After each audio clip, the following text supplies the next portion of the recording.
여러분 안녕하세요. 반갑습니다. 다시 만나게 돼서 너무 감사하게 생각합니다. 그동안 성경을 제대로 해석하고 읽어내는 과정은 목회자들이나 내지는 신학을 전공하는 사람들만 그렇게 해야 된다고들 생각해 왔습니다. 그런데 그 결과가 무엇이냐면 교회 안에 가서도 제대로 된 성경 해석을 듣기가 어렵고 또 교인들 중에서도 제대로 된 성경 이해를 갖고 있는 사람들을 만나기가 어려운 게 오늘날 우리의 실정임과 더불어서 이 일이 갖고 있는 또 파생 효과는 사이비 이단의 범람이었습니다. 그래서 오늘날 사이비 이단이 범람하는 건 우리가 어떤 문제의식을 가져야만 하냐면 교회가 자기 자신을 교회라고 칭하는 자신의 정체성을 교회라고 말하는 사람들이 성경을 제대로 이해하는 게 시급한 문제라는 걸 우리로 하여금 깨닫게 했습니다. 단순히 신학을 전공하는 사람들만의 문제가 아니라 아름다운 사람, 예수를 고백하는 사람들은 그 예수께서 어떠한 일들을 거쳐오셨는지 또 예수에 대해서 어떠한 증언이 2000년간 우리에게 내려왔는지를 잘 알고 표현할 수 있는 게 오늘날 크리스찬의 임무이자 사실은 이것은 오늘날 크리스찬의만의 임무가 아니라 원래 크리스찬의 임무였다는 걸 우리가 아프게 깨닫게 된 것이죠. 그래서 그동안 제가 전국에 있는 교회들을 순회하면서 해왔던 일에 대해서 잠깐 소개해드리고 싶습니다. 어떤 일들을 했냐면 오늘 어린이들도 잘 들을 수 있을 거예요. 그리고 오늘 다소 길 수도 있는데 잘 견디세요. 그리고 오늘 하는 내용이 영상으로 해서 잘 올라갈 겁니다. 그래서 오늘 만약에 다 이해가 되지 않더라도 영상을 통해서 재차 확인할 수 있을 겁니다. 잘 보시고 두 번, 세 번 보시고 제가 단언컨대 오늘 여기서 함께 나누는 이야기를 잘 이해하기만 한다면 복음서를 보는 눈이 새로워질 수 있을 겁니다. 오늘 하는 이야기만 잘 이해하더라도 그동안에 읽어왔었던 성경을 새롭게 읽을 수 있는 방법들을 우리가 배울 수 있을 겁니다. 제가 2주간 밥 먹는 시간 빼놓고 이것만 제가 준비를 했거든요. 그래서 오늘 제가 보람이 있어야 됩니다. 제가 느낄 수 있는 보람은 여러분들이 오늘 내용을 잘 이해하는 거예요. 만약에 궁금하신 게 있거나 이해가 안 되는 부분이 있다면 번쩍 손을 들고 질문해 주시면 적극 질문을 수용해서 오늘 이 자리에서 같이 다 이해하고 돌아가는 것으로 그렇게 하겠습니다. 보세요. 복음서 한 권을 이해하려면 많은 공부가 필요합니다. 어떤 공부가 필요하냐면 일단 율법과 예언, 유대인들의 율법과 예언에 대해서 알아야만 해요. 그래서 이 유대인들의 율법과 예언에 대해서 제가 그동안 교회들을 다니면서 순회 강의를 했습니다. 이렇게요. 그래서 이름을 붙이기를 토라 이야기의 밑그림 해서 유대인들의 율법에 대해서 이렇게 알아야 합니다 하는 내용을 강의를 했었고, 그리고 폐허 위에서 부르는 노래라고 해서 예언서들, 특히 교회에서 다루기 어려웠던 에스겔, 예레미야, 스가랴 같은 대선지서 내용들을 다 총괄해서 다뤘던 강의들을 이미 유튜브에 다 올려놨습니다. 그래서 여러분들이 종말론 사무소라고 검색하시고 구독하시면 이 영상들을 무료로 보실 수가 있다는 걸 또 말씀드립니다. 이게 어려울 겁니다. 이게 영상 하나당 1시간씩 되는 영상이라서 작심하고 필기할 생각을 갖고 공부하듯이 봐야만 이 내용들이 여러분께 수용되리라 생각합니다. 그리고 성경은 구약도 유대인들이 쓴 것이고 신약도 유대인들이 쓴 것이기 때문에 유대인들에 대한 역사를 알지 못하면 성경 이해가 불가능합니다. 마치 심청이에 대한 얘기, 임당수의 아버지의 눈을 뜨게 하기 위해서 몸을 던지는 심청이의 이야기를 미국 사람은 공감할 수 없듯이 우리는 심청이가 임당수의 몸을 던질 때 효심이 지극하구나 라는 말에 고개를 끄덕이지만 미국 사람들은 거기에 고개를 절레절레 흔들 겁니다. 뭐 하는 거냐고 막 이렇게 얘기하겠죠. 왜냐하면 글은 그 글이 쓰여진 그 당시 역사와 문화 위에서만 제대로 그 의미를 보여주기 때문입니다. 따라서 성경은 유대인들이 쓴 것이기 때문에 예수도 유대인이고 사도들도 유대인이기 때문에 유대인들의 역사를 알지 못하면 그 의미를 제대로 파악하기가 불가능합니다. 그래서 최소한 이 정도는 알아야 우리가 성경을 알 수 있습니다 라고 해서 유대인의 역사에 관해서도 이미 시리즈로 올려두었습니다. 그리고 제가 그동안 율법에 대해서, 예언에 대해서, 유대인의 역사에 대해서 이렇게 얘기했던 건 이걸 너무 하고 싶어서였어요. 이건 뭐냐 하면 복음서 한 권을 너무 읽고 싶었습니다. 복음서 한 권을 제대로 읽고 싶었습니다. 교단, 교파 상관없이 교회 전체가 이 복음서 한 권을 제대로 읽게 하기 위해서는 율법, 예언, 유대인의 역사를 아는 사전 공부가 필요했던 것이죠. 그래서 오랜 시간 거쳐서 이 강의들을 준비해 왔고 이제 드디어 이 마가복음 한 권, 16장짜리밖에 안 되는 이 마가복음 한 권을 천천히 한 장씩 읽을 수 있게끔 준비가 갖춰진 겁니다. 그래서 한 장씩 다 해왔고, 우리 지난번에 기억나십니까? 제가 지극히 작은 자의 교회 또 이제 아름다운 양지교회 와서도 이 마가복음 중에 한 장을 우리가 같이 나눴었던 기억이 있고, 그리고 나서도 전국에 있는 교회들을 다녀서 오늘 무려 이제 몇 장 할 차례가 되었냐면 12장 할 차례가 된 거예요. 지금 상황이 어떠냐면요, 예수께서 예루살렘 성전에 제자들과 함께 계셨습니다. 그런데 지금 보니까 유대 지도자들이 예수님을 찾아왔어요.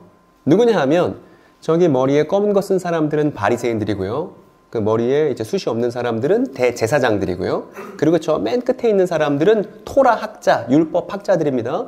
이 유대 지도자들이라고 칭할 수 있는 사람들이 예루살렘에 계셨던 성전에서 가르치고 계셨던 예수를 찾아왔습니다. 찾아와서 뭐라고 말했냐면 이렇게 말했어요. 대체 어떤 자격으로 성전에서 그런 일들을 했느냐? 그런 일들을 하라고 대체 누가 권한을 주었느냐라고 예수께 따지기 시작했습니다. 만약에 여러분들이 예배 시간에 조금 늦었어요. 그래서 문을 조심스럽게 빼곡 열고 들어오니까 목사님이 하는 설교가 이 장면에서부터 시작이 되는 거예요. 그럼 여러분이 이 장면이 무슨 내용인지 이해가 안 될 거잖아요. 그러면 이 장면을 이해하기 위해서 여러분들 뭐부터 하시겠습니까? 뭐부터 해야 이 장면을 우리가 이해할 수 있을까요? 저 같으면 여기 있는 그런 일들이 대단히 궁금할 것 같아요. 그래서 이 그런 일들이 어떤 건지 확인하려고 앞뒤를 찾아보게 될 것 같습니다. 그래서 이 그런 일들이 뭔지 앞장을 돌아보니까 우리에게 익숙한 사건들이 등장하는데, 어떤 사건이냐면 예수께서 나귀 타고 예루살렘으로 입성하시는 장면이 그 앞에 등장합니다. 이때 사람들이 어떻게 했냐면 다 종려나무 가지를 들고 예수님을 환영하고 자기의 겉옷을 벗어다가 다 아래 깔았죠. 그래서 예수를 환영했고요. 그리고 예수님께서 그 길로 곧장 나귀 타고 예루살렘에 오시자마자 성전으로 가셔서 무슨 일 하셨냐면, 성전엔 이렇게 연기가 피어오르는데, 제사 지내는 연기가 피어오르는데 예수께서 오자마자 화를 내셨습니다. 이상하죠? 예루살렘 들어오실 땐 사람들이 환영했고 누가 나를 환영해주면 기분이 좋잖아요. 기분 좋게 예루살렘으로 들어오셨을 것 같은 예수님이 갑자기 성전 들어오시니까 화가 막 나는 겁니다. 왜냐하면 이렇게 얘기하고 있는데, 여기 한번 같이 한번 읽어볼까요? 그리고 환전하는 이들의 탁자들과 비둘기들을 판매하는 자들의 의자들을 뒤집으셨다. 그리고 그이는 허락하지 않으셨다. 어떤 이도 그 성전을 통해 그릇을 나르는 것을. 이렇게 되어 있습니다. 자, 그림으로 그려봤는데 이런 사람들이 있었던 거예요. 환전하는 사람들, 그리고 비둘기 파는 사람들, 그리고 성전에 기구 나르는 사람들이 있었던 겁니다. 여러분, 이 사람들은 죄가 없어요. 잘못이 없습니다. 왜냐하면 당시 유대 성전에서는 황제의 얼굴이 새겨진 동전은 사용 불가였습니다.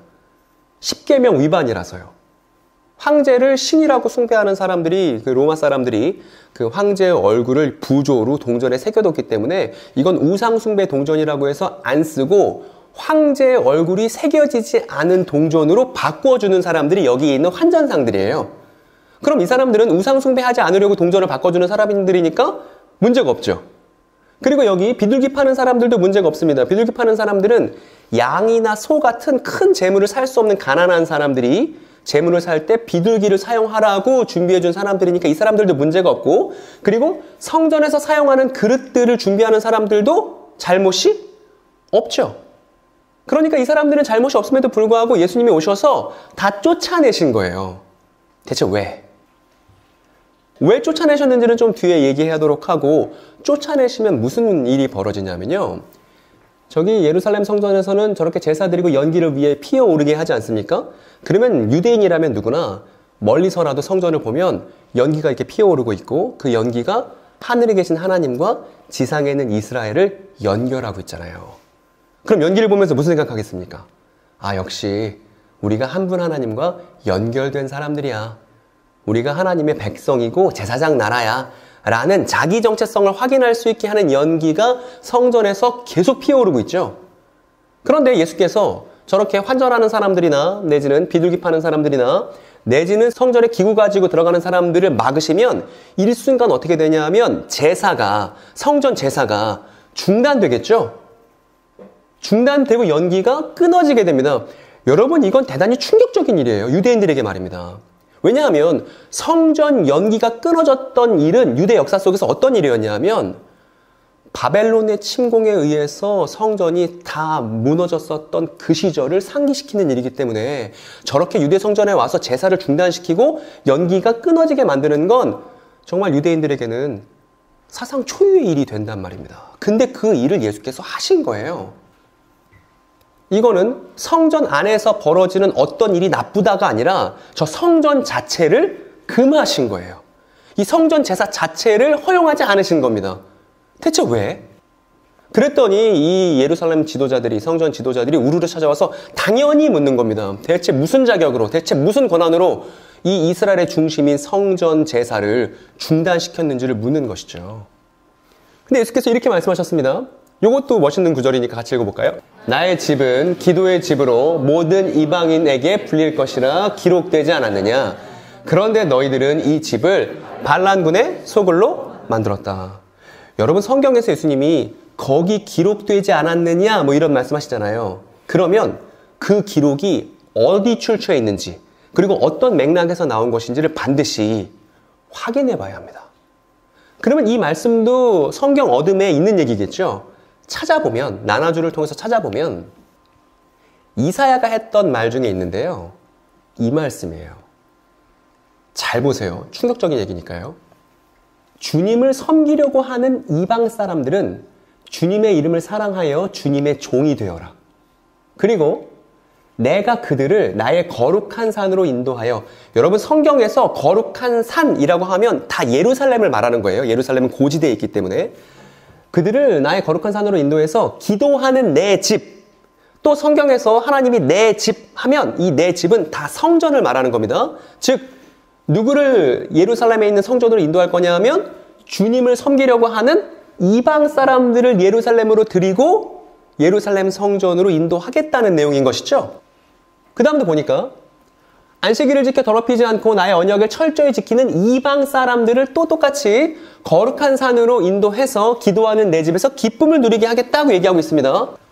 그리고 그 다음 구절 보니까 또한 그들이, 여러분 여기서 그들이 누구죠? 이방 사람들이죠. 주님을 사랑하는 이방 사람들이죠. 주님을 사랑하는 이방 사람들의 제사를 하나님께서 기꺼이 받으실 것이고, 그렇기 때문에 나의 집, 곧 성전은 만민이 모여, 이 만민에는 이방 사람들도 포함된 겁니다. 만민이 모여 기도하는 집이라고 불릴 것이다 라는 이 내용을 예수님께서 인용하신 거네요. 그러면 이때 예수님께서 인용하신 이 이사야 구절을 보니까 예수께서 말씀하시는 성전은 어떤 성전인가요? 이방 사람이나 유대인이나 할 것 없이 주님을 사랑하는 한 마음을 가지고 함께 기쁨을 누리는 공간이 예수께서 지금 인용하신 성전인 것이죠. 그죠? 그런데 그럼에도 불구하고 당시 유대인들은 어떻게 했냐면, 당시 유대인들은 저 성전에서 로마 제국과 어떻게 맞서 싸울지, 로마 제국의 힘에 우리가 어떻게 생존할 수 있을지, 로마 제국을 어떻게 하면 더 미워할 수 있을지를 작당 모의하는 공간으로 성전을 사용하고 있었습니다. 여러분, 이것은 이웃사랑이라는 대전제 위에, 성경이 말하는 이웃사랑이라는 대전제 위에 유대 지도자들이 철저하게 실패하고 있음을 보여줍니다. 즉 이방 사람들을 미워하는 구심점으로서 성전이 돼버린 거예요. 그렇기 때문에 예수께서 뭐라고 말씀하십니까? 성전은 모든 이방 사람들과 함께 기쁨을 누리는 곳인데 니네가 뭘로 만들었냐 하면 반란군의 소굴로 만들었잖아. 니네 지금 로마 제국으로부터 어떻게 독립할지, 로마 제국으로부터 어떻게 생존할지 그것밖에 연구 안 하잖아, 이 성전에서 라고 지금 비판하시기 때문에 그게 성전의 문제라서 이방 사람들을 사랑하지 않는 그 공간이 성전이라는 문제 때문에 예수께서 성전 제사를 금하시고 성전 자체를 불허하시게 됐다, 이 얘기를 지금 성경에서 하고 있다는 것입니다. 그래서 요 일이 있고 나서 유대 지도자들이 우리를 찾아와서 예수께 묻는 것이죠. 대체 어떤 자격으로 예루살렘에 나귀 타고 왔으며 대체 무슨 권한으로 당신이 성전을 금지했냐고 묻는 것입니다. 그러더니 예수께서 이렇게 물어보십니다. 오케이, 그럼 내가 답변해 줄게. 그런데 내가 묻는 거 하나만 니네들이 답변하면 내가 답변을 줄게 하면서 뭐라고 물어보시냐면 이렇게 물어보시죠. 그런데 세례 요한의 세례는 하늘의 세례야, 사람의 세례야? 이렇게 물어보십니다. 근데 이 질문에 이 사람들이 제대로 답변을 하기가 어렵습니다. 왜냐하면 만약에 세례 요한의 세례를 부정하면 어떤 일이 벌어지냐 하면 민중들은, 당시 유대 민중들은 세례 요한을 훌륭한 예언자로 다 인정하고 있었습니다. 그런데 세례 요한의 세례가 사람의 세례이지 하나님의 세례가 아니야 라고 말하면 저 민중들이 이 유대 지도자들을 지지하지 않을 거잖아요. 그러면 자신들의 지위와 권력을 잃어버릴 수도 있을 겁니다. 그래서 이 사람들은 자신들의 지배의 그 위치, 권력의 힘을 유지하려고 저기에도 답변하지 않고요. 만약에 세례 요한의 세례를 인정할 경우 또 공경에 빠집니다. 왜냐하면 이 사람 세례 요한인데 세례 요한이 예수님을 향해서 뭐라고 말했냐 하면 저 사람이 예언자야 이렇게 말했거든요. 그러니까 세례 요한의 세례를 인정할 수도 없고 그렇다고 부정할 수도 없는 그런 상황이 된 것이에요. 뭐 때문에요? 자기의 위치 때문에요. 자기의 권력 때문에요. 생각해보면 로마랑 맞서 싸우자고 자꾸 유대 지도자들이 소리쳤던 것도 자신들의 지위와 권력을 유지하기 위한 방편 중에 하나겠죠. 여러분, 오늘날은 다릅니까? 오늘날도 누군가를 미워해야 합니다라고 말하는 사람들의 목소리를 가만 기울여 보면 그 목소리 뒤에는 자신의 지위와 권력을 유지하려는 그 사람의 검은 속내가 있다는 걸 확인할 수 있을 겁니다. 왜냐하면 예수께서는 사랑을 말씀하셨기 때문에 적대감을 통해서 자기 권력을 유지하는 건 절대 예수의 방법이라 할 수 없어요, 여러분. 여러분, 교회를 돌아보시기 바랍니다. 교회 안에서도 정치적으로 내지는 특정 어떤 대상들을 미워하는 것을 통해서 교회를 단합시키려고 하는 그런 목소리들을 대한민국 안에서 쉽게 들어볼 수가 있습니다. 그거는 예수다운 게 아닌 것이죠. 심지어 사이비 이단에 있는 사람들을 미워하는 것으로 교회를 지키려고 한다? 유감스럽지만 그건 복음서가 보여주고 있는 예수에 대한 모습이 아닌 것입니다. 어찌되었든 그래서 자신들의 권력 때문에 예스라고 하지도 못하고 노라고 하지도 못하는 이 사람들이 뭐라고 말했냐 하면 우리 몰라요 이렇게 얘기했습니다. 사실은 알고 있는 것이죠. 본인들의 의미에 대해서, 대답의 의미에 대해서. 그래서 예수께서도 뭐라고 말씀하셨냐면 그럼 나도 할 말 없지 이렇게 얘기가 정리가 된 겁니다.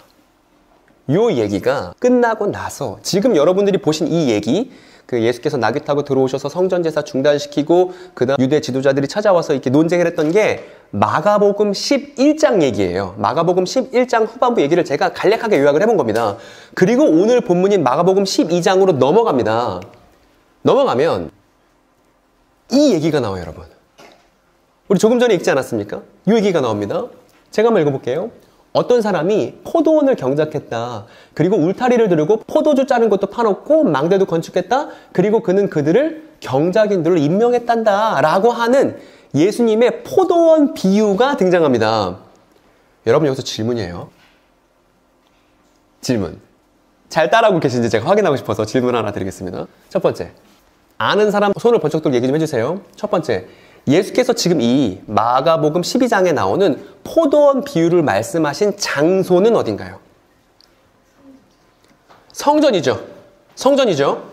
11장에 성전 나왔고 이 포도원 비유는 12장으로 넘어갔다고 해서 장소가 달라진 게 아닌 겁니다. 두 번째. 예수께서는 이 포도원 비유를 누구한테 들려주신 거예요? 누구죠? 여러분 저도 알아요. 한국식 교육 때문에 우리가 대답하기가 어렵고 이렇게 좀 망설여지는 거 압니다. 그냥 편하게 그냥 말씀하셔도 괜찮습니다. 전 너무 약하고 작은 사람이니까. 네? 11장에 나온 사람들. 누구죠, 그 사람들이? 그 세리랑 아니에요. 땡. 누구죠? 그들이 누구예요? 그렇죠. 아까 예수님께서 바로 전에 말씀하셨던 그 예수님의 대하상대는 누구냐면 유대 지도자들, 대제사장들이나 내지는 문법학자들이나 내지는 바리새인들이었죠. 그 사람들에게 지금 포도원 비유를 들려주고 계시다는 걸 잊으면 안 된다는 거예요. 누군가 말을 할 때 그걸 누구에게 하는지를 잊어버리면 그 말의 의미를 제대로 캐치할 수가 없듯이 말입니다. 마지막, 포도원 비유를 말씀하시기 전 이 사람들 사이의 대화 주제는 뭐였나요? 뭐였죠? 그새 잊으셨습니까, 여러분? 뭐였어요? 세례 요한이었죠. 세례 요한의 세례는 하늘의 세례였는지 땅의 세례였는지 그걸 물은 거죠. 여러분, 이게 너무너무 중요합니다. 왜냐하면요, 성경의 장이 넘어가더라도 만약에 사건이 끝난 게 아니라면 장과 절은 신경 쓰지 말아야 한다는 거예요.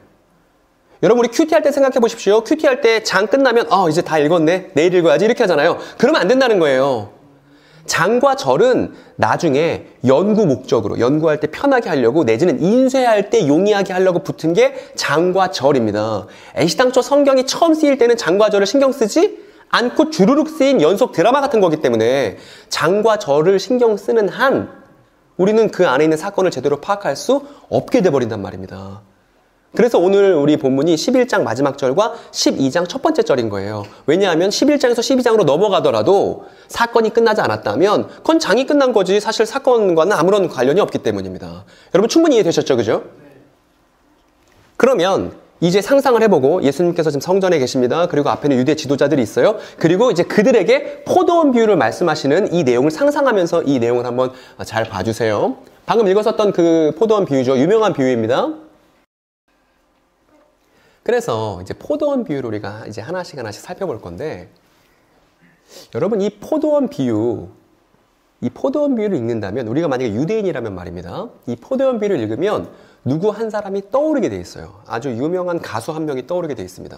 그 유명한 가수의 유대인이라면 모든 사람이 알만한 대단히 유명한 노래 한 곡이 떠오르게 돼 있습니다. 근데 여러분 우리는 유대인이 아니라 조선 사람이잖아요. 이걸 아무리 읽어도 아무 노래도 떠오르지 않죠. 아무 가수도 떠오르지 않지 않습니까? 그래서 유대인의 입장이 되어야만 성경을 제대로 읽을 수 있다고 말씀드린 거예요. 만약에 우리가 유대인이라면 이걸 딱 읽고 누구를 떠올릴 거냐 하면 그리고 이 비유를 말씀하신 예수도 유대인이기 때문에 누구를 떠올리면서 이걸 말씀하셨을 거냐 하면 바로 이 사람입니다. 누구게요? 아까 나왔던 사람들 중에 한 사람인데 이 사람이 부른 노래가 유명한 노래가 있습니다. 땡! 이 사람 누구냐면요. 이사야예요. 이사야를 꼼꼼히 읽어보면 뭐가 등장하냐면 이사야 5장에 포도원의 노래가 등장합니다. 이게 노래인데 곡조는 잘 모르겠고 이제 가사만 남은 것이죠. 제가 읽어볼게요. 내가 사랑하는 이에게 노래를 해주겠네. 그가 가꾸는 포도원을 노래하겠네. 내가 사랑하는 사람은 기름진 언덕에서 포도원을 가꾸고 있네. 그리고 그 다음 보니까 똑같아요. 땅을 일구고 돌을 골라내고 아주 좋은 포도나무를 심었네. 그 한가운데 망대를 세우고 거기에 포도주 짜는 곳도 파놓고 똑같죠? 좋은 포도 맺기를 기다렸는데 열린 곳이라고는 들포도뿐이었다네 라는 이사야서 5장에 나오는 유명한 노래가 있습니다. 이 유명한 노래를 예수님께서 그대로 반복하신 거예요. 그리고 나서 이 유명한 노래의 뒷이야기를 예수님이 창작해서 덧붙이신 것이 포도원 비유의 정체입니다. 이거 다 아는 노래인데 어떻게 예수님께서 창작해서 덧붙이셨냐면 같이 한번 읽어볼까요? 그는 포도원의 열매를 얻고자 그 경작인들을 향하여 적기에 종을 보냈다. 그런데 그들은 그 종을 폭행하고 빈손으로 보냈다. 그리고 다시 주인은 그들을 향해 다른 종을 보냈다. 다른 종 역시 그들이 머리를 때리고 모욕했다. 포도원 노래의 뒷부분을 예수님께서 창작해서 붙이신 거죠. 근데 어떻습니까? 그 포도원의 주인이 경작을 맡긴 사람들에게 이제 열매를 맺을 때가 됐으니 포도를 다오 해서 종을 보내죠. 근데 종이 얻어 터지고 모욕을 당하는 그 뒷이야기가 있다는 겁니다. 그 다음도 한번 같이 읽어볼까요? 그리고 주인은 다른 종을 보냈다. 그 역시 그들이 죽였고 그리고 많은 다른 이들을 보냈는데 한편으로는 그들이 때렸고 다른 한편으로는 그들이 문제가 더 심각해졌죠. 이제는 포도원 살인사건이라고 불러도 마땅할 겁니다. 주인은 바보같이 종을 계속 보내요. 니네 열매 줘야 되잖아. 열매 줘야 되잖아. 그런데 그렇게 종을 보내면 보낼수록 종들은 모욕당하고 폭행당하고 심지어는 죽임당하기까지 했다는 것입니다. 아주 많은 종들이 말이에요. 그리고 그 이야기는 이렇게 이어집니다. 여기도 읽어봅시다.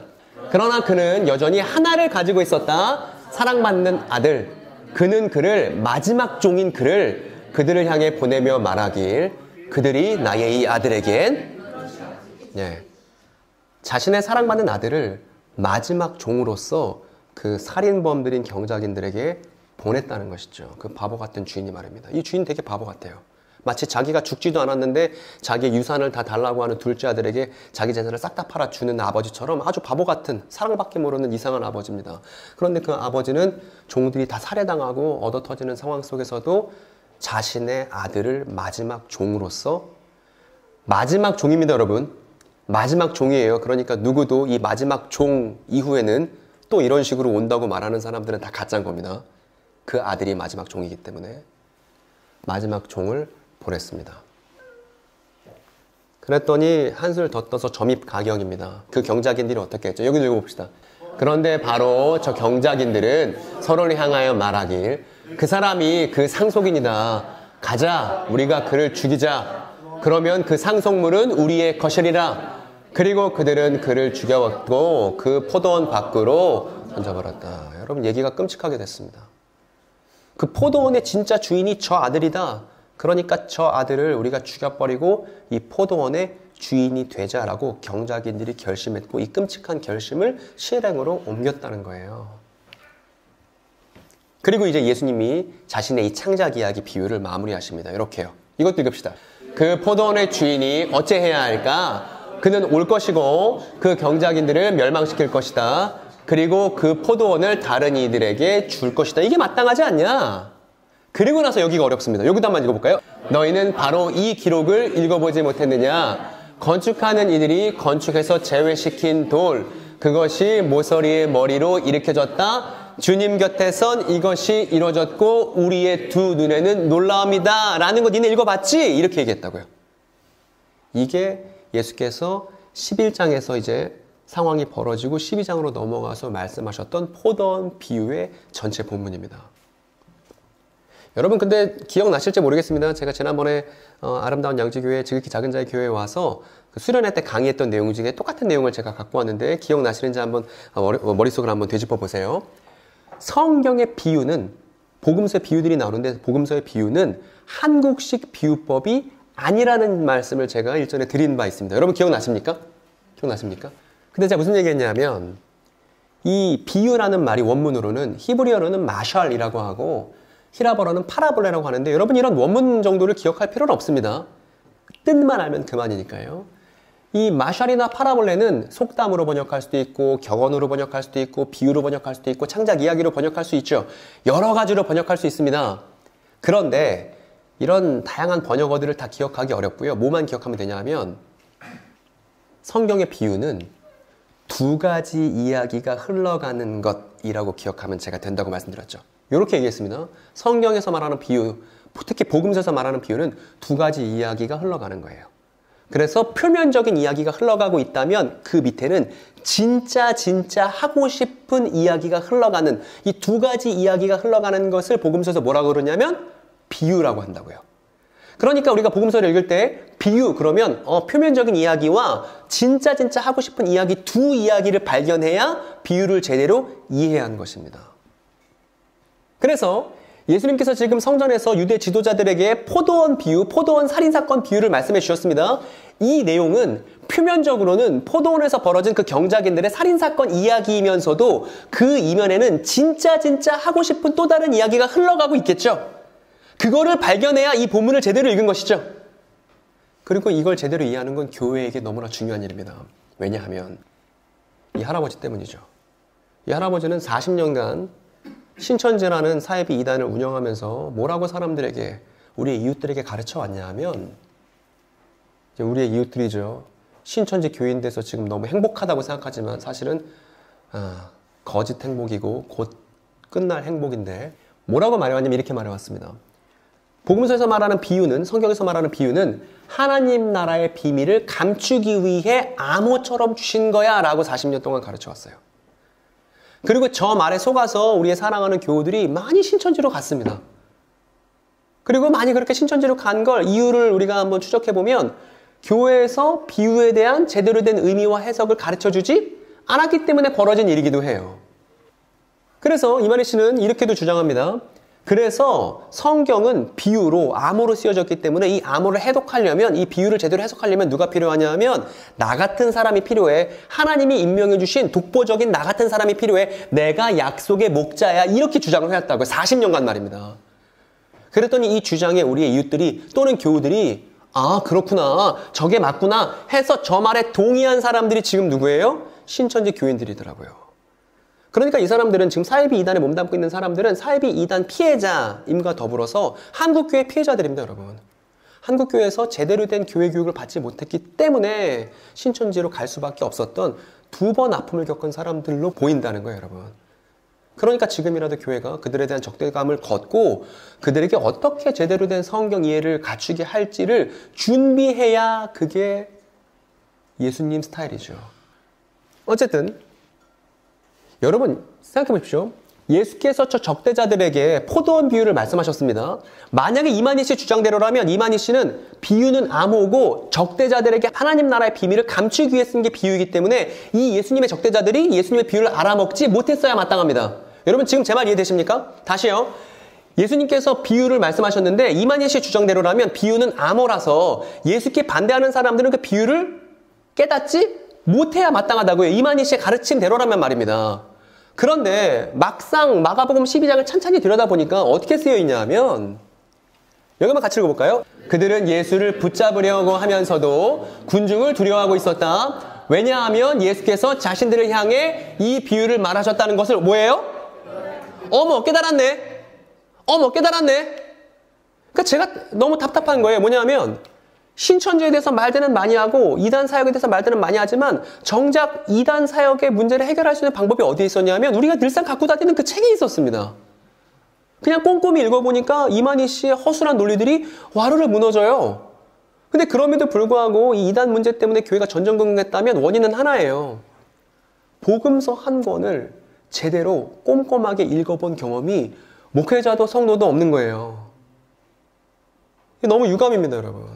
그래서 제가 오늘 설교 제목 그겁니다. 마가복음 16장짜리 그 한 것만 제대로 우리가 이해하면 걱정할 게 없을 텐데 저기 문을 빼곡 열고 신천지 교인이 들어온다 할지라도 잘 오셨다고. 마가복음 11장 아세요? 마가복음 12장 아세요? 홍 박사님 아세요? 이거 할 때가 아니고 교회가 마가복음 아세요? 이거 해야 될 때라고요 지금. 근데 교회는 문 걸어 잠그죠. 사람들 외부인들 낯선 사람들 들어오는 거 싫어하죠. 정작 우리의 이웃들은 성경 이야기 몰라서 헤매고 있죠. 빛과 소금의 역할을 교회가 감당한다면 성경에 대한 제대로 된 이해를 우리의 이웃들에게 공론화시키는 거 말고 교회가 할 수 있는 게 뭐가 있습니까, 여러분? 길거리에서 휴지 나눠주고 물티슈 나눠주고 이게 전도라니까 말 다 했습니다, 진짜. 진짜 소중한 거 줘야 될 건 모르고 헛된 데 지금 힘을 쓰고 있는 게 오늘날 조국교회의 현실입니다, 여러분. 그래서 우리라도 큰 교회, 작은 교회 이런 거 없습니다. 전 세계 교회는 딱 하나뿐이에요. 그리스도의 몸된 교회는 하나뿐입니다. 우리는 그 몸된 교회의 일부로서 존재하는 거예요. 그렇기 때문에 옆 교회에서 벌어지는 아픔과 문제들은 곧 우리의 문제이기도 합니다. 여러분 맞습니까? 그렇기 때문에 우리가 이 한국교회 문제들을 다 끌어안고 이 문제를 아파하고 해결하고자 하는 예수 심정을 갖고서 이 문제에 뛰어들어야 된다는 것입니다. 우리는 작아서 못한다? 안 돼요. 우리는 크니까 다른 데 바빠서 이거 못한다? 그것도 말도 안 되는 겁니다. 예수를 예수답게 복음서를 복음서답게 공론화시키는 일은 우리 모두의 일이라 이 말입니다. 어쨌든 궁금하지 않으세요? 여러분 이제 궁금하지 않으십니까? 이 예수께 반대하던 유대 지도자들, 예수를 너무나 끔찍이도 싫어하는 이 사람들이 비유를 깨달았다고 하는데 이 적대자들은 비유를 대체 어떤 의미로 깨달았을지 궁금하지 않으세요? 이걸 파악해야 된다는 것입니다. 적대자들이 어떻게 비유를 이해하고 있는지를 알아야 그래야 우리가 예수도 제대로 이해할 수 있을 겁니다. 그래서 이거를 격언으로 만들자면 이런 거예요. 한번 따라해 볼까요? 오해가 있어야 이해도 있다. 오해가 있어야 이해도 있습니다. 베드로도 마찬가지죠. 예수님을 잔뜩 오해했으니까 나중에 이해했죠. 바울도 마찬가지죠. 예수님을 잔뜩 오해해서 예수 믿는 사람들 다 죽이고 다녔다가 나중에 이해했죠. 오해가 깊으면 깊을수록 이해도 깊어지는 거예요. 그래서 지금 사회비난에 몸담고 있는 사람들의 오해가 하나의 가능성이기도 한 겁니다. 수능시험 준비하는 친구들이 열심히 오답노트 쓰는 이유는 바로 이것 때문에 그런 거예요. 그래서 오해가 있어야 이해도 있습니다. 그래서 이 유대 지도자들의 오해를 우리가 깊이 있게 탐구해 볼 필요가 있어요. 그래서 이 유대 지도자들, 예수의 반대파들이 그 예수의 비유 안에서 포도원을 뭐라고 이해했을지, 또 종들을 뭐라고 이해했을지, 사랑받는 아들을 누구라 생각했을지, 그리고 예수님께서 마지막에 읽어보라고 하셨던 그 구절에 대해서 이 사람들은 무슨 이해가 있었을지에 대해서 탐구를 해보자는 것입니다. 그러면 우리가 예수께서 비유를 통해서 진짜 하고 싶었던 그 지류에 흘러가는 이야기 B에 대해서 그 전모를 우리가 확인할 수 있겠죠. 하나씩 이제 우리가 살펴보도록 하겠습니다. 유대 지도자들이 이해한 포도원. 여러분 어떻게 생각하세요? 이 유대 지도자들이 그 포도원 비유를 듣고서 그 포도원이 뭐라고 생각했을까요? 이스라엘이죠. 어떻게 해요? 왜요? 왜 그렇게 생각하셨죠? 원래 이제 수학 문제도 답 푸는 것도 중요하지만 답을 어떻게 풀었는지도 중요한 거잖아요. 한국교회 사람들 답변을 잘하잖아요. 무슨 이제 질문하면 예수님, 하나님 맞잖아요. 근데 이제 왜 예수님, 하나님 나오니까 중요합니다. 한번 상상해 봅시다, 상상. 여러분 이 사람들도 유대 지도자들도 유대인이니까 아까 그 유명한 노래 알겠어요, 모르겠어요? 알겠죠. 모를 리가 없잖아요. 이 사람들도 예언서에 빠삭한 사람들인데 이사야가 말했었던 그 유명한 노래를 모를 리가 없지 않습니까? 그 이 노래 보면 노래 후반부에 아예 대놓고 답을 써놨어요. 뒤에 보니까요. 이런 내용 나왔잖아요. 뒤쪽 보니까 뒤쪽 내용에 이러네요. 제가 읽어볼게요. 예루살렘 주민들아, 유다 사람들아, 이스라엘은 만군의 주님의 포도원이고 유다 백성은 주님께서 심으신 포도나무다. 라고 아예 대놓고 답을 써놨죠. 그러니까 아까 말씀하신 게 맞는 거예요. 이스라엘 맞잖아요. 포도원은 이스라엘이다. 그리고 포도나무는 유다 백성이다. 예루살렘 주민이다. 라고 대놓고 쓰여 있습니다. 그러니까 포도원 얘기를 할 때 아, 이스라엘 얘기구나 라는 걸 저 유대 지도자들이 놓쳤을 리 없다는 겁니다. 왜요? 이 사람들도 구약 성경에 대해서 잘 알고 있었으니까. 그러니까 비유를 이해한다는 건 이만희 씨의 가르침을 들어서 이해하는 게 아니고 구약 성경 잘 알면 신약 성경의 비유들이 그냥 풀리는 거네요. 반대자들도 풀 수 있었으니까요. 제가 예루살렘에 대한 얘기를 잠깐 말씀드리겠습니다. 이 사람 누구냐 하면 예레미야입니다. 예레미야가 뭐라고 예언했냐 하면 바벨론에 의해서 예루살렘이 풍전등화이고 심지어 다 무너지고 포로로 끌려가는 그 극심한 위기 속에서도 예루살렘에 대해서 예레미야가 뭐라고 예언했냐 하면 이렇게 했어요. 예루살렘이 다시 사람과 가축들의 생명으로 번성할 거야 라고 예언했습니다. 그리고 레위 지파의 언약이 깨지는 일이 없고 별과 모래처럼 제사장들이 많아질 거야 이렇게 예언했습니다. 즉 예루살렘이 제사장들로 가득하고 사람들과 생명으로 가득한 가축들의 생명들로 가득한 그런 도시로 다시 회복될 거라는 얘기를 한 것이죠. 그리고 이 사람 누구냐면 에스겔인데 에스겔도 예레미야랑 비슷한 시대에 살았습니다. 그땐 예루살렘이 풍전등화였고 또 바벨론에 포로로 끌려갔던 포로 중에 한 사람이 에스겔인데 이 에스겔도 예루살렘에 대해서 뭐라고 예언했냐 하면 마른 뼈 같은 사람들이 성령으로 살아나고 회복된 예루살렘에서 강물 넘쳐 흘러서 강을 만들고 그 강가로 생명나무들이 자라나서 이 생명나무들을 통해서 모든 나라가 회복될 거라는 원대한 비전을 예언했던 게 에스겔입니다. 그런데 모든 나라가 회복될 때 그 중심 도시가 어디예요? 예루살렘이에요. 여러분 마른 뼈 살아나는 거 신앙생활 이렇게 허약하게 하다가 신앙생활 빌빌하다가 힘내세요 할 때 마른 뼈 살아나고 이런 얘기 하잖아요. 그런 얘기가 아닙니다.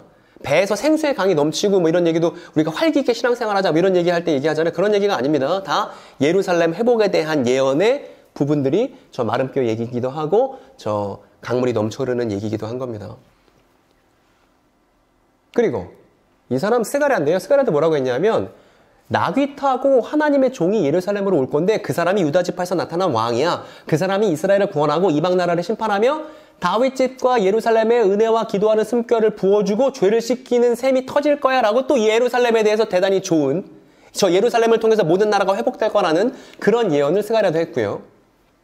그리고 이 사람은 아까 우리가 봤던 이사야인데 이사야도 하나님은 예루살렘으로 돌아오실 것이다. 그리고 예루살렘이 회복돼서 많은 자녀들을 저 예루살렘이 출산하게 될 거고 그리고 모든 죄가 싹 잊혀지고 창조세계 전체가 새로워질 거라는 우주적인 전망을 예언했던 게 또 이사야입니다.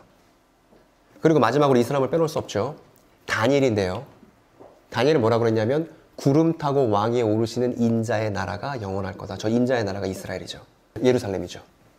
그래서 구름 타고 왕위에 오르시는 저 인자의 나라가 영원할 것이다. 이렇게 예언했습니다. 여러분 이상 이 예언자들의 메시지들을 쭉 더해보니까요. 예레미야, 에스겔, 스가랴, 이사야, 다니엘 이 예언자들의 메시지를 총 결산해보니까 무슨 얘기냐 하면 이게 모든 예언서의 주된 결론입니다. 이게 한 분 하나님께서 하신 약속이에요. 하나님의 백성인 이스라엘을 통해서 이스라엘만 회복되는 게 아니라 온 우주 전체가 회복되고 새롭게 될 것이라는 게 이게 예언자들을 통해 주신 메시지입니다. 그래서 성전이 있는 저 예루살렘은 언약과 예언이 이루어지는 중심이야. 저 성전이 있는 예루살렘이 회복되고 이 예루살렘을 통해서 창조세계 전체가 회복되는 놀라운 일이 시작될 거야. 이게 예언자들이 줄기차게 얘기했던 예언의 내용이라고요. 그럼 여기 한번 보십시오. 여러분 여기서 이제 우리가 해석할 수 있습니다. 주인은 하나님이죠. 포도원은 이스라엘이죠. 그러면 종들은 누군가요, 여러분? 하나님께서 이스라엘을 향해서 줄기차게 보냈었던 종들은 누군가요? 심지어 보냈는데 의도 터지고 죽임당하고 모욕당하고 그렇게 어려운 일을 당했었던 하나님께서 이스라엘로 보내셨던 그 종들이 누구냐 하면 우리 대번에 알 수 있잖아요. 그렇죠. 이 사람들이죠. 이 사람들이 다 종들이죠. 유대인들이 너무나 잘 알고 있는 예루살렘으로 보냄받아서 하나님의 메시지를 말했었던 이 예언자들이, 선지자들이 이 예수님의 포도원 비유에 나오는 종들의 정체인 것이죠. 그리고 여러분, 이 사람들이 줄기차게, 이 사람들이 끊임없이 이 이스라엘 사람들에게, 유다 사람들에게 요구했었던 열매는 뭔가요? 어떻게 하라는 거예요? 어떻게 하라는 거예요? 예언자들이 이 이스라엘이 중요하다고 했고 예루살렘이 중요하다고 했으니까 제발 너희가 이 예언자 이야기에 걸맞는 그런 합당한 삶을 살아라는 것이잖아요. 그 삶에 걸맞지 않은, 그 삶을 방해하는 뭔가가 있다면 끊고 버리라는 거잖아요. 그게 우상숭배하지 말라는 거잖아요. 끊고 버리더라도 반드시 예언자들의 예언에 걸맞는 삶을 너희가 살아야 너희들로부터 온 우주가 회복되는 그 놀라운 일이 벌어질 거니까 제발 예언자들의 예언에 걸맞는 삶을 살으라고 끊임없이 요구했던 것이 예언자들의 요구였지 않습니까? 근데 여러분, 이 이스라엘 사람들이, 유대인들이 이 예언자들을 어떻게 취급했는지 아십니까? 어떤 예언자는 진흙 속에 던져져서 죽임당할 뻔했습니다. 누가 건져주지 않았다면, 건져줘서 이집트를 피신하지 않았다면 거기 그 자리에서 죽었을 예언자가 예레미야입니다. 그리고 어떤 예언자는 톱으로 몸이 썰려서 몸이 두동강 나서 죽임당한 예언자가 있습니다. 이사야가 그렇게 죽었습니다. 그리고 이 이야기, 포도원 비유가 유대 지도자들에게 들려지던 그 동시대엔 누가 죽었냐 하면, 똑같이 누가 그렇게 죽었던 예언자가 있냐 하면 세례 요한이 헤롯에 의해서 목이 참소되어서 죽었습니다. 여러분, 이 예언자들을 취급하는, 여러분 여기 언급되지 않았던 예언자들이라고 다르지 않습니다. 에스겔의 메시지를 사람들이 듣지 않습니다. 그래서 결국 포로로 끌려가게 되는 거예요. 다니엘도 포로였습니다. 그러니까 예언자들의 메시지는 항상 이스라엘 안에서 제대로 경청된 바가 없었습니다, 여러분. 여러분, 근데 이 사실, 예언자들의 목소리를 이 이스라엘 사람들이 경청하지 않았다는 거 이 유대 지도자들이 알겠어요, 모르겠어요? 당연히 알죠. 본인들의 조상들의 일이니까 너무나 잘 알죠. 본인들의 조상들이 예언자들의 메시지에 경청하지 않았기 때문에 이스라엘이 포로가 됐고 지금도 로마 제국의 지배를 받고 있으니까 너무나 잘 알고 있죠. 즉 유대 역사 안에서 종들이 누군지는 오해할 수가 없는 내용인 것입니다. 그런데 다시 이만희 씨를 소환하면, 여러분, 이만희 씨가 그동안 40년 동안 또 뭐라고 얘기하냐면 비유풀이를 통해서만 성경을 이해할 수 있는데 비유에서 열매가 나오면 그 열매는 다 전도 열매라고 가르쳐 왔습니다. 전도 열매 뭐냐 하면 누군가 다른 사람을 신천지로 데려와야 된다는 얘기죠. 그래서 지금도 많은 사람들이, 많은 신천지 교인들이 밖에서 한 사람이라도 신천지 교인 만들려고 길거리 돌아다니고 설문조사하는 이유가 이 내용 때문에 그런 거예요. 성경에서 하나님께서 열매를 요구하시는 건 전도 열매야. 그러니까 최선을 다해서 전도해야 되지 않겠어? 여기에 부응하고 있는 사람들이 신천지 교인들인 것입니다. 그런데 사람들 다 여기 동의하는데 지금 이 포도원 비유 안에서, 이 복음서에 나오는 예수님의 비유 안에서 보니까 열매가 전도였던가요, 여러분? 열매가 전도였나요? 이거였잖아요. 여기서 예수께서 말씀하셨던 열매는 누군가를 세일즈하듯이 데려오라는 게 아니라, 누군가의 환심을 사서 교회로 데려오라 이런 얘기가 아니라 예언서에 걸맞는, 예언서의 메시지에 걸맞는 삶을 살으라고, 네가 포도나무니까 제대로 된 삶의 열매를 내놓으라고 우리의 주인이신 한 분 하나님께서 예언에 합당한 삶을 우리에게 요구하신 것이 열매지, 이건 누군가를 데려오라는 얘기가 아니지 않았습니까? 그러니까 이것만 읽었어도 사실은 신천지식 논리가 우르르 무너지는 순간입니다. 다시요. 이제 마지막입니다. 이제 종들도 알았으니까요. 아니, 마지막은 아니에요. 2개 남았습니다. 여러분, 그러면 사랑받는 아들은 누구라고 이 유대 지도자들이, 적대자들이 얘기했을까요? 당연하죠. 당연하죠. 제가 좀 더 당연한 얘기를 복잡하게 해볼게요. 예수님께서 이렇게 예루살렘에 입성하셨을 때 사람들이 소리쳤습니다. 뭐라고 소리쳤냐면 호산나! 복되도다! 주님의 이름으로 오시는 이여! 이렇게 외쳤습니다. 여러분, 이것도 뒤에 의미가 있습니다. 우리가 의미를 모른 채 그냥 대충 읽지만. 또 뭐라고 외쳤냐면, 요거 같이 읽어볼까요? 우리의 아버지 다윗의 그 나라가 온다. 가장 높은 곳에서 호산나. 이렇게 외쳤습니다. 여러분, 이거 궁금하지 않으세요? 왜 예수께서 나귀타고 입성하시는데 많은 예루살렘의 주민들이 다윗의 나라가 온다! 라고 외쳤을까요? 이것도 뭔가 뒤에 뒷이야기가 있을 겁니다. 그죠? 이걸 그리고 유대 지도자들이 들었고 저 얘기에 열이 단단히 받았겠죠. 왜냐하면 옛날 얘기를 또 해야 됩니다. 이 사람 누구냐면 다윗이에요. 다윗이 이제 가나안 땅을 정복했고 마침내 예루살렘에 평화가 왔습니다. 근데 그때는 아직 성전을 짓지 않았을 때였어요. 성전 건물을 짓지 않았을 땐 어떤 게 성전 역할을 하고 있었냐면 성막이 있었죠. 광야를 40년간 온몸으로 뚫고 나왔었던 그 성막이 허름한 상태로 있었습니다. 그래서 다윗이 으리으리한 왕궁에서 바깥을 내다보니까 뭐가 보이냐 하면 허름한 텐트 쪼가리가 보이는 거예요. 거기가 하나님의 집인 거잖아요. 그래서 마음이 안 좋았습니다. 그래서 하나님께 기도했습니다. 하나님, 제가 하나님을 위해서 으리으리한 집 지어드리고 싶습니다 했어요. 그랬더니 하나님께서 나단이라는 예언자를 보내서 뭐라고 말씀하셨냐 하면 이렇게 말씀하셨습니다. 이거 너무너무 중요한 거라 성경에 똑같은 본문이 2번이나 있거든요. 이거 한번 같이 읽어볼까요? 내가 네 몸에서 나올 자식을 후계자로 세워서 그의 나라를 튼튼하게 하겠다. 바로 그가 나의 이름을 드러내려고 성전을 지을 것이며 나는 그의 나라의 왕위를 영원토록 튼튼하게 하여 주겠다. 나는 그의 아버지가 되고 그는 나의 아들이 될 것이다. 이렇게 예언을 해줬습니다. 나단이 이렇게 약속을 했습니다. 이걸 가리켜서요, 다윗의 자손 언약이라고 해요. 다윗의 자손 언약. 오늘 여러분 긴 내용이라서 다 기억 못할 수 있습니다. 그런데 이거 하나만큼은 꼭 기억하셔야 됩니다. 왜냐하면 이건 복음서 이해하는 데 있어서 핵심적인 내용이기 때문에. 우리 어린 친구들 잘 보세요. 어린 친구 잘 기억하세요? 잘 기억해야 됩니다. 우리 지난번에 했던 건데 또 반복하는 거예요. 몇 달 만에.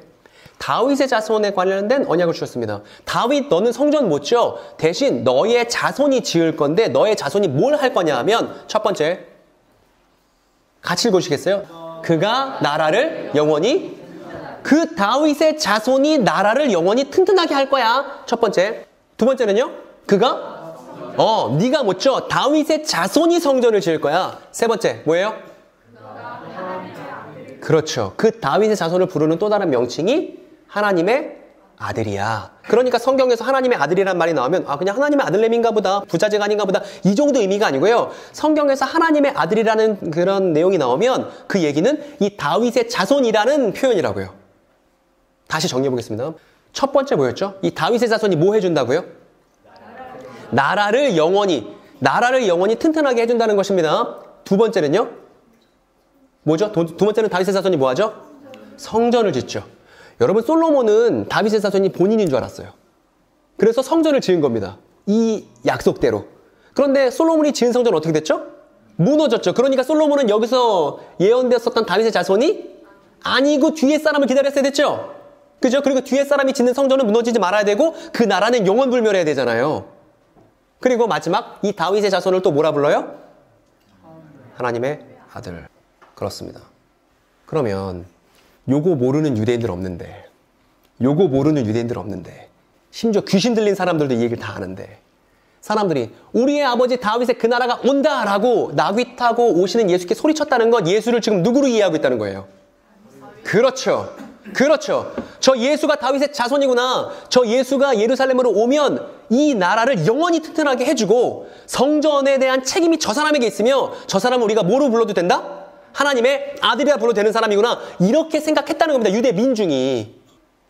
그리고 이미 복음서 전반에서, 마가복음 전반에서 예수님께서 변화산에 계실 때도 하나님께서 내 사랑하는 아들이야 라고 선언하신 적이 있고, 예수께서 세례요한에게 세례를 받으실 때도 너는 내 사랑하는 아들이야 선언하신 적이 있습니다. 이 내 사랑하는 아들이다, 이 표현은 네가 다윗의 자손이고 네가 약속된 다윗의 자손에 대해서 약속된 그 내용을 이룰 바로 그 사람이야 라는 걸 선언하신 내용이라는 거예요.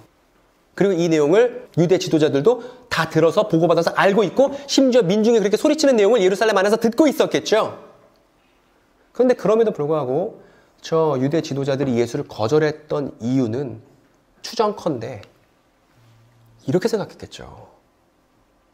이스라엘은, 예루살렘은 저 사람의 거 아니고 우리 소유야. 저 사람은 다윗의 자손이 아닐 거야. 당장은 이건 내 소유여야만 해. 이것 때문에 예수가 다윗의 자손이라고 선언되고 있는 순간 속에서도 예수를 거절했으리라 생각합니다. 근데 그 다음 보죠. 예수님께서 자신의 미래에 대해서 예언하는 것으로 이제 이게 들려야 됩니다. 뭐라 그러냐면, 경작인들이 어떻게 할 거냐면 그 사랑받는 아들을 죽일 거야. 여러분, 죽여서 어떻게 하죠? 죽여서 어떻게 합니까? 포도밭 밖으로 던져버리죠. 여러분, 아까 포도밭이 뭐였습니까? 이스라엘이고 예루살렘이었잖아요. 그 밖으로 던져버린다는 거 아닙니까? 그런데 나중에 예수께서 십자가 지시고 부활하시고 승천하시고 그분을 고백하는 성도들 중에 히브리 사람이 기록한 그 문헌에 보면 히브리서에 이렇게 써 있습니다. 같이 읽어볼까요? 그러므로 예수께서도 자기의 피로 백성을 거룩하게 하시려고 네, 예루살렘 성문 바깥에서 고난을 받으셨습니다 라고 하잖아요. 즉 예수께서 말씀하신 포도원 비유는 본인의 운명에 대한 예언이기도 했다는 것입니다. 그리고 예수께서도 마지막 종으로서 사랑받는 아들로서 예언자로서 비참한 결말을 맞으셨죠. 우리는 근데 그 비참한 결말 안에서 영광을 발견하지만 말입니다. 네, 결론을 내릴 때가 됐습니다. 이제 요거 하나 남았습니다. 너희는 바로 이 기록을 읽어보지 못했느냐? 건축가들이 건축에서 제외시킨 돌, 그것이 머릿돌로 일으켜졌다. 주님 곁에선 이것이 이루어졌고 우리의 두 눈에서는 놀라움이다. 여러분, 제가 기록되지 않았느냐라는 표현에 나오면 어떻게 된다고 말씀드렸죠? 귀찮더라도 반드시 원래 문맥으로 돌아가서 앞뒤를 풍성하게 살펴봐야 돼요. 반드시. 이게 인용 구절이다 내지는 기록되지 않았느냐 뭐 이런 내용이 나오면 반드시 원래 출처로 돌아가서 진실을 확인해 봐야 됩니다. 원래 문맥을 확인해 봐야 돼요. 이 구절도 확인해 보면 시편 118편인데요. 이 뒷 내용을 여러분들께 보여드릴게요. 이 예수께서 인용하신 구절이 있고 그 뒤에 보면 이렇게 써 있습니다. 제가 읽어보겠습니다. 이날은 주님이 구별해 주신 날이다. 우리 모두 이날에 뭐 하자? 기뻐하고 즐거워하자. 그러니까 건축가들이 건축에서 돌을 버렸어요. 이거는 건축에 쓸모가 없겠군. 버렸어요. 근데 그게 머릿돌로 일으켜지는 그 날이 되면 그날은 주님께서 구별해 주신 날이고 그날은 우리가 어떻게 해야 되는 날이냐면 기뻐하고 즐거워해야 되는 날이라고 시편에 쓰여 있네요. 이 뒤에 내용도 보니까 이렇게 얘기해요. 근데 이 시편 기자가 이걸 말할 때는 아직 그 구원의 날이 오지는 않았나 봐요. 뭐라고 하냐면 주님 간구합니다. 우리를 구원해 주십시오. 이렇게 합니다. 그리고 그 뒤에 내용 보면 주님의 이름으로 오는 이에게 복이 있다. 주님의 집, 즉 성전에서 우리가 너희를 축복하였다. 이런 내용이 나옵니다. 여러분 뭔가 기시감 들지 않으십니까? 이거 뭔가 우리가 앞에서 봤었던 내용이랑 비슷한 거 좀 눈치채셨습니까? 아까 예수님이 예루살렘에 나귀 타고 들어오실 때 예수를 환영했던 사람들이 뭐라고 소리쳤냐 하면 호산나 복되도다 주님의 이름으로 오시는 이여라고 외쳤잖아요. 이 사람들 다 왜 저렇게 외쳤냐면 시편 118편을 알았기 때문에 이렇게 외칠 수 있었다고요. 정리를 해볼게요. 이 시편 118편에 나오는 주요 키워드들을 보니까 첫 번째 머릿돌이 나왔고요. 두 번째 구원이 나왔고요. 세 번째 주님의 이름으로 오시는 이가 나왔고 마지막으로 주님의 집인 성전이 나왔습니다. 정리하자면 머릿돌이 일으켜지는 날이 아주 기쁜 날이다. 그날은 구원의 날인데 주님의 이름으로 오시는 이가 올 거야. 그리고 성전에서 우리가 기쁨을 누리게 될 거야. 이런 내용들이 시편 118편에 나왔다고요. 그리고요. 여러분들이 아마 오랫동안 교회에서 신앙생활 하셨어도 들어보지 못했을 얘기를 하나 제가 전달드리겠습니다. 스가랴에 나오는 내용입니다. 교회에서는 대선지서 다루기가 어렵습니다. 왜냐하면 설교 시간이 짧고 또 일주일에 한 번 모이기 때문에 이걸 연속해서 얘기하기가 어려워요. 그래서 대선지서를 공부하려면 따로 시간을 가져야만 합니다.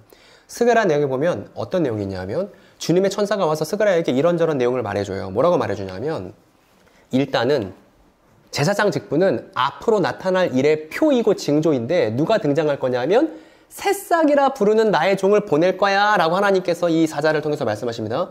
새싹이라 부르는 나의 종. 그리고 뜬금없이 뒤에 뭐가 나오냐면 돌 하나를 놓는다. 그런데 이 돌 하나에 눈이 몇 개 들려있죠? 눈이 7개가 붙어있는 이상한 돌이 등장을 해요. 그리고 그 다음 내용 보면 성전에 놓는 기이한 모양의 등대가 등장하고요. 그리고 성전에 대한 예언이 나오는데 스룹바벨입니다. 스룹바벨 성전 재건에 대해서 말하면서 이 여호와의 사자가 이렇게 말합니다. 이것만 같이 읽어볼까요? 이것은 주님께서 스룹바벨을 두고 하신 말씀이다. 힘으로도 되지 않고 권력으로도 되지 않으며 오직 나의 영으로만 뭐가요? 성전 건축이요. 그러니까 일반 사람들이 손으로 짓는 성전과 달리 하나님께서 최종적으로 짓는 성전은 힘으로 짓는 것도 아니고 권력으로 짓는 것도 아니고 권력으로 짓는 것도 아니고 유대 지도자들이 사로잡혀 있는 권력으로 짓는 것도 아니고 뭐로만 짓는 거냐 하면 하나님의 성령으로만 짓는 성전이 있을 거라는 예언이 여기 등장한다고요. 스가랴서에. 그리고 나서 머릿돌이 나왔네요. 시편 118편과 똑같이 말입니다. 그 머릿돌을 떠내오는데 그 머릿돌에 대해서 사람들이 뭐라 그래요? 아름답다. 심지어 2번 말하자. 아름답다, 아름답다. 너무나 아름다운 머릿돌이 등장할 거라는 거죠. 여러분, 그러면 질문입니다. 이 머릿돌은 원래 머릿돌은 뭔가 건축을 할 때 처음 놓는 게 코너스톤이고 머릿돌이잖아요. 이 머릿돌은 어떤 건물을 짓기 위한 머릿돌이게요? 성전이에요.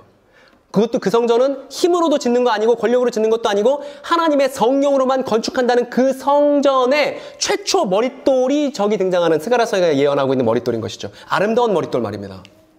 그리고 이 성전의 기초를 놓았으니 그럽니다. 이 성전의 기초가 그 머릿돌이죠. 그리고 이 성전의 기초가 있고 성전이 건설되면 그때야 비로소 너희가 하나님을 알게 될 것이다. 이렇게 얘기하고 있고 마지막에 또 뭐가 나오냐면 일곱 눈의 정체가 등장했네요. 일곱 눈이 뭐래요? 온 세상을 살피는 하나님의 눈이라고 이 스가랴 예언에 보니까 쓰여 있네요. 여러분 그러면 재밌는 작업을 해볼 수 있습니다. 이게 우리가 아까 시편 118편에서 읽었었던 내용들이거든요. 주요 키워드들입니다. 근데 시편 118편이나 스가랴나 내용이 비슷하죠. 서로 내용을 추가해주고 보완해주고 있습니다. 그럼 여러분 답변해 보세요. 머릿돌에 대해서 여러분들이 지금 읽은 대로 얘기해 주세요. 머릿돌이 어떤 거였죠?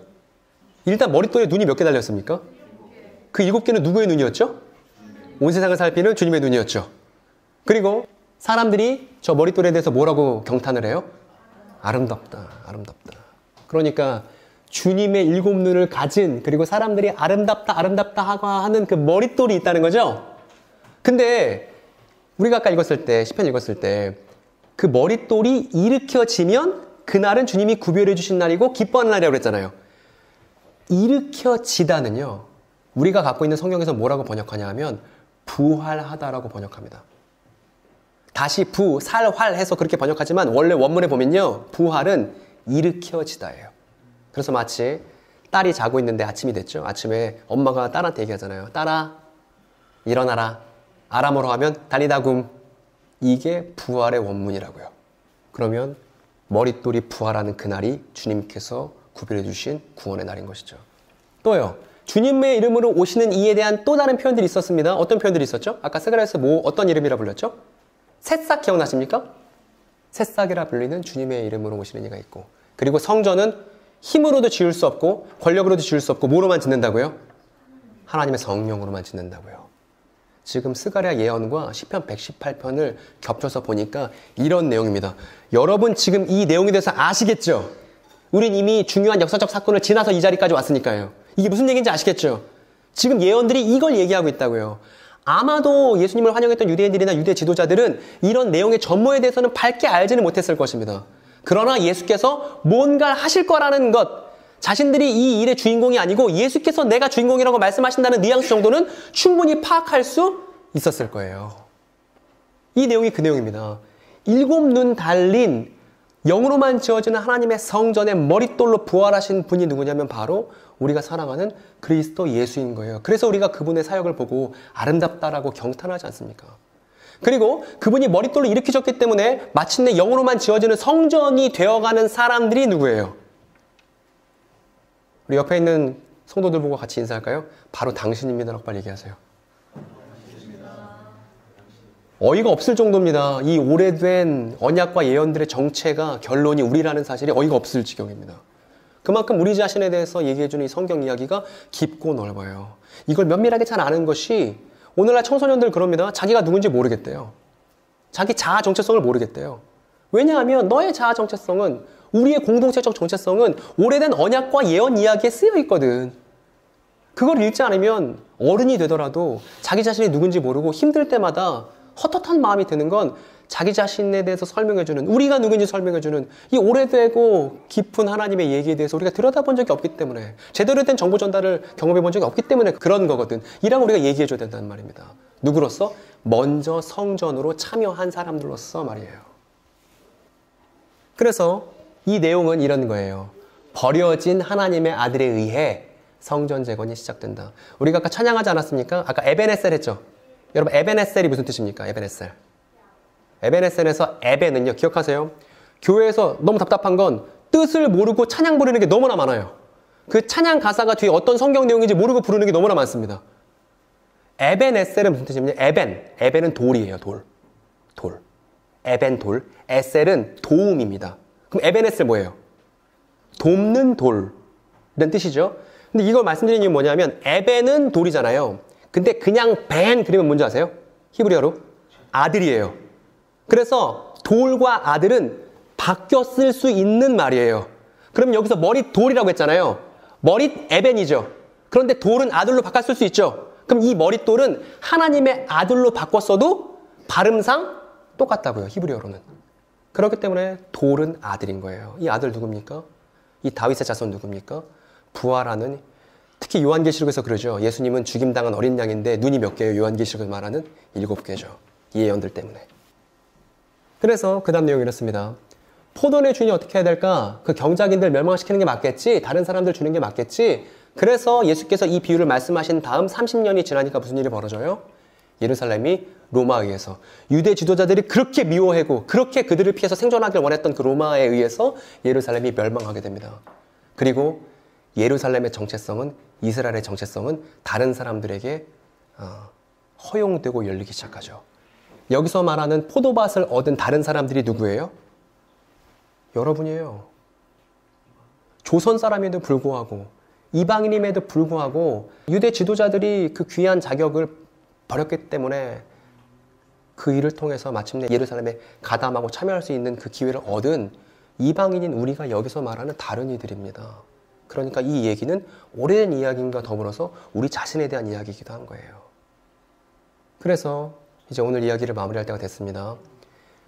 얼핏 들으면, 표면적으로 들으면 포도원 살인사건 이야기로 들리는 이 이야기가 심층적인 의미로 들어가니까 여러 유대 언약과 예언들과 함께 겹쳐놓고 읽어보니까 마침내 그 전모가 드러났습니다. 그 내용은 뭐냐 하면, 예수께서 정말 하고 싶었던 내용은 뭐냐 하면, 단순히 유대 지도자를 비판하는 걸 넘어서 예수는 본인을 통해서 오래된 언약과 예언들이 성취될 거라는 얘기를 분명히 노골적으로 하고 계시단 말입니다. 그래서 제가 이렇게 한번 정리해봤습니다. 천천히 같이 읽어볼까요? 유대 지도자들에게 죽임당한 하나님의 아들에 의해 성전이 재건되고 예루살렘이 회복되는 이야기. 그러나 이 성전은 건물 성전은 아닐 겁니다. 그러나 이 예루살렘은 지금 전쟁으로 지금 힘들어하고 있는 그 팔레스타인 땅 말하는 거 아닐 거예요. 하나님의 영으로만 지어지는 성전은 사람이고, 그 사람들은 예루살렘을 기다리고 있는데 그 예루살렘은 하늘에 있잖아요. 유대 지도자들에게, 경작인들에게 죽임당한 그 머릿돌이 다시 일으켜져서, 건축가들이 버린 그 돌이 다시 일으켜져서 그 부활하신 예수께 참여하는 새로운 사람들을 통해서 성전이 재건되고 예루살렘이 다시 구성된다는 얘기가 지금 예수께서 하고 싶은 이야기의 진짜 알맹이인 것입니다. 그리고 이것은 오래된 언약과 예언이 예수를 통해 성취될 것을 말함과 동시에, 당대 유대 역사에 대한 또 예언임과 동시에, 예수님 자신에 대한 예언임과 동시에 오늘 우리 자신을 가리키고 있다는 사실을 우리가 분명히 알아야만겠습니다. 그리고 이 사람들 이거 알아먹었는데, 대강 알아먹었는데, 알아먹으니까 열받았죠. 그래서 예수를 붙잡으려고 합니다. 그런데 붙잡지 못하고 놓아주고 떠났죠. 왜 그랬죠? 민중들을 두려워해서. 한결같습니다. 이때도 그랬죠. 이때도 세례 요한의 세례에 대해서 부정하지 못했던 건 민중들이 두려워서였잖아요. 이 사람들은 머릿속에 뭐밖에 없냐 하면 권력밖에 없어요. 그러니까 본인들이 믿는 진실 앞에 솔직할 수가 없습니다. 그런데 하나님의 성전은 힘으로도 지을 수 없고 권력으로도 지을 수 없죠. 그러니까 이 사람들은 하나님의 성전에 참여할 수 없는 그런 삶의 태도를 고집하고 있는 것입니다. 그 앞에 예수는 마지막 예언자로, 마지막 종으로서, 사랑받는 아들로서 서 계시고요. 오늘 내용을 정리해 보겠습니다. 다시 한번 재차 말씀드립니다. 높아심에 오늘 내용을 잘 정리해서 영상으로 올려놓을 겁니다. 그리고 여러분들이 저희 채널을 구독해 주시면 마가복음 1장부터 지금 오늘 12장까지 왔잖아요. 12장 분량 많아서 다 하지도 못했어요. 12장 3분의 1밖에 못했습니다. 1장부터 쭉 연재해서 16장까지 마무리하는 게 제 올해 목적이에요. 그래서 영상들이 업로드 될 때마다 여러분들이 이전 교회에서 앞에 마가복음 내용은 어떻게 해왔는지도 확인할 수 있을 겁니다. 어떻게 하면요? 종말론 사무소 구독하면요. 혹시 지난번에 제가 찾아왔는데도 구독이 안 되는 분 계십니까? 목사님 저 교인들 저 추석부 한번 주시면 체크해갖고 다 구독하시고, 마가복음 한 권을 충실하게 이해하고자 어머니도 아버지도 아들도 딸도 집에서 충실하게 그림 보면서 책으로 확인해 보면서 그 사건들을 이해하는, 연속극을 이해하듯이 이 마가복음의 서사를 이해하는 일이 크리스찬들에게 남녀노소 할 것 없이 필요하다는 사실을 다시 한번 주지시켜 드리고 싶습니다. 그러면 오늘 내용을 정리해보고 마무리하겠습니다. 제가 오늘 내용을 간략하게 정리한 걸 띄워드릴 테니까 여러분들이 큰 소리를 읽어주세요. 첫 번째.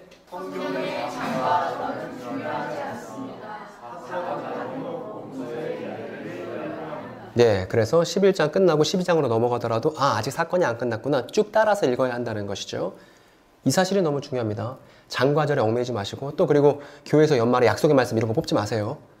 이거는 탈문맥적 교회가 하지 말아야 되는 그릇된 읽기의 전형인 겁니다. 탈문맥적 읽기를 하게 만들죠. 그거 말고 복음서를 장과 절보다 훨씬 더 넓게. 여러분 왜 자꾸 사람들이 한 절만 찾죠? 핸드폰에 어플 깔고서 어플에 한 줄 띄워주고 오늘 이 구절이니까 내가 오늘 기분이 되게 좋네 이런 거 왜 하죠? 전 보듯이. 왜 하냐면 성경에 많은 시간을 들이지 않으려고 하는 거예요. 짤막짤막한 구절로 뭔가 해결하려고 하는 거예요. 그렇지 않습니다. 성경을 제대로 보려면 연구해야 되고요. 연구는 훨씬 더 넓은 문맥을 확인해야만 할 수 있는 일입니다. 이거를 같이 하려고 교회가 있는 거고요. 성도분들은 교역자들을 열심히 괴롭힐 필요가 있습니다. 성경 보시다가 이건 왜 그런 거예요? 저건 왜 그런 거예요? 그렇게 괴롭히고 목회자들은 연구해서 성도들에게 바른 답변을 주기 위해서 이러한 섬김을 위해서 교회 공동체에 있는 사람들이니까 교회가 열심히 지적인 면모를 갖고서 학구적인 그런 교회가 되는 것이 오늘 이 시대에 필요한 교회가 되는 길입니다. 두 번째, 복음서의 한 장면은 구약의 여러 이야기를 배경으로 갖고 있습니다. 이 사실이 너무 중요하죠. 그러니까 성경 읽기 할 때 마태복음부터 읽는 건 제대로 된 읽기예요, 아니에요? 마태복음부터 읽는다는 건 내가 사이비 이단 교주가 되겠다는 것과 다르지 않습니다. 왜냐하면 구약 성경에 대한 풍성한 이해가 있어야 신약 성경을 제대로 이해할 수 있잖아요. 오늘만 하더라도 시편 118편 모르면, 스가랴 모르면, 다윗의 언약 모르면 알 수가 없는 일이잖아요. 그런데 앞에 있는 충분한 구약 이야기를 모르고 뒤에 신약부터 본다는 건 내 식대로 마음대로 복음서를 오해하겠다는 것에 다르지 않습니다. 그렇기 때문에 반드시 구약에 대한 풍성한 이해를 갖추는 게 교회 교육의 당면한 과제가, 아주 중요한 과제가 되어야 한다는 것을 말씀드립니다. 그리고 마지막 세 번째입니다. 있는지를 알아야 예수를 바르게, 그쵸, 타인의 입장을 알아보자는 것이죠. 심지어 그 사람이 적대자나 반대파일지라도. 여러분 이것은 복음서 읽기에도 적용되지만 우리의 일상에도 적용되는 일입니다. 우리가 싸우고 감정이 격앙되고 하다 보면 내 입장 말고는 아무것도 안 보이잖아요. 근데 그때야말로 저 사람의 입장이 어땠는지를 상상해 봐야 하잖아요. 마찬가지로 복음서는 저는 이 타인의 입장을 상상하는 것이 사랑의 시작이라고 생각하는데, 그래서 제가 신천지 교인들을 사랑한다면 신천지 교인의 입장에서 상상해 보는 거예요. 그들의 입장에 이해해 보려고. 그리고 복음서는 우리랑 전혀 상관없을 것 같은 2000년 전 살았던 유대인의 입장을 들여다보고 상상하지 않으면 해석할 수 없게끔 쓰여져 있습니다. 저는 이게 대단히 놀라운 일이라고 생각이 됩니다. 왜냐하면 이러한 읽기를 연습하는 건 우리에게 필연적으로 사랑을 배우는 일이 되기 때문입니다. 그래서 오늘 내용 다 마무리했고요. 잠깐 우리 같이 기도할까요? 잠깐 기도하기를. 우리 두 가지를 놓고 기도했으면 좋겠습니다. 하나는 교회가 성경 이야기를 잘 갖출 수 있도록 우리가 함께 기도했으면 좋겠습니다. 이 이야기 안에 우리가 있고요. 이 이야기 안에 창조세계 전체가 있고 이 이야기 안에 한 분 하나님이 계십니다. 그래서 교회가 성경 이야기를 잘 갖출 수 있게 해달라고, 그리고 나 자신도 그거에 최선을 다할 수 있게 해달라고 기도하시고, 두 번째는 지금도 사이비 이단 문제 때문에 힘들어하고 있을 우리의 이웃들을 위해서 기도하셨으면 좋겠습니다. 잠깐 기도하고 또 제가 마무리 기도하고 오늘 긴 이야기를 마무리하겠습니다. 기도하시겠습니다.